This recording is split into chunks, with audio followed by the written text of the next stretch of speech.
กรรมาธิการแผนการเงินและการตรวจสอบสภาแห่งชาติจัดกองประชุมสัมมนาวิทยาศาสตร์เกี่ยวกับการจัดตั้งปฏิบัติแผนพัฒนาเศรษฐกิจสังคมแห่งชาติ5 ปี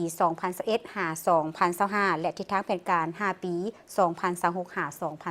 2026-2030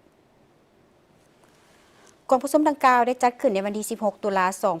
2025 ที่นครหลวงเวียงจันทร์โดยการเป็นประธานของทานลีเบอร์ลีบัวเป้าประธานกรรมาธิการแผนการเงินและการตรวจสอบสภาแห่งชาติมีบรรดาผู้ต่างหน้าองค์การสากลและแขกทึกเชิญเข้าร่วมทานลีเบอร์ลีบัวเป้าได้กล่าวว่ากองประชุมสัมมนาวิทยาศาสตร์ครั้งนี้แม้นได้ปรึกษาหารือสนทนาแลกเปลี่ยนบทเรียนระหว่างสภาแห่งชาติกับแขนงการที่เกี่ยวข้องของรัฐบาลคู่ร่วมพัฒนาและนักลงทุนเกี่ยวกับประสิทธิภาพและประสิทธิผลการลงทุนเพื่อสุขยู่การพัฒนาและการเติบโตเศรษฐกิจสังคมติดพันกับการจัดตั้งปฏิบัติแผนพัฒนาเศรษฐกิจสังคมแห่งชาติ 5 ปีครั้งที่ 9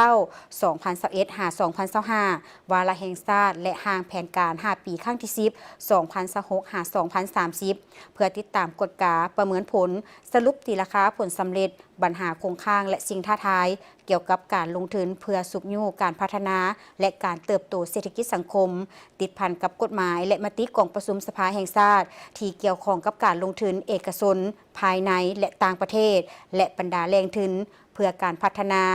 เนไซเพิ่มทวีและยกสูงความรู้ความสามารถทางด้านวิชาเฉพาะและบทเรียนประสบการณ์ตัวจริงให้แก่สมาชิกสภาแห่งชาติพนักงานที่เป็นเสนาธิการช่วยเวียกของกรรมาธิการเพื่อเป็นเสนาธิการที่ดีและรับประกันทางด้านประสิทธิภาพและประสิทธิผลของเวียกงานให้แก่สภาแห่งชาติและสภาประชาชนขั้นแขวงให้มีคุณภาพเพื่อเป็นการกักเกี่ยมความพร้อมทางด้านเนื้อในให้แก่การสรุปท้ายสมัยของการจัดตั้งปฏิบัติมติกองประชุมสภาแห่งชาติเกี่ยวกับแผนพัฒนาเศรษฐกิจสังคมแห่งชาติ 5 ปีครั้งที่ 9 2021-2025 วาระแห่งชาติและห่างแผนการ 5 ปีครั้งที่ 10 2026-2030 เพื่อกักเกี่ยมเนื้อในประกอบใส่กองประชุมสมัยสามัญเทื่อที่ 10 สภาแห่งชาติสุดที่ 9 เกี่ยวกับการสรุปตีราคาถอดถอนบทเรียนและวิธีการแก้ไขในต่อหน้าเกี่ยวกับการจัดตั้งปฏิบัติแผนพัฒนาเศรษฐกิจสังคมแห่งชาติแผนงบประมาณแห่งรัฐและแผนเงินตราแผนการลงทุนรัฐการลงทุนเอกชนประจำปี 2025 และทิศทางแผนการประจำปี 2026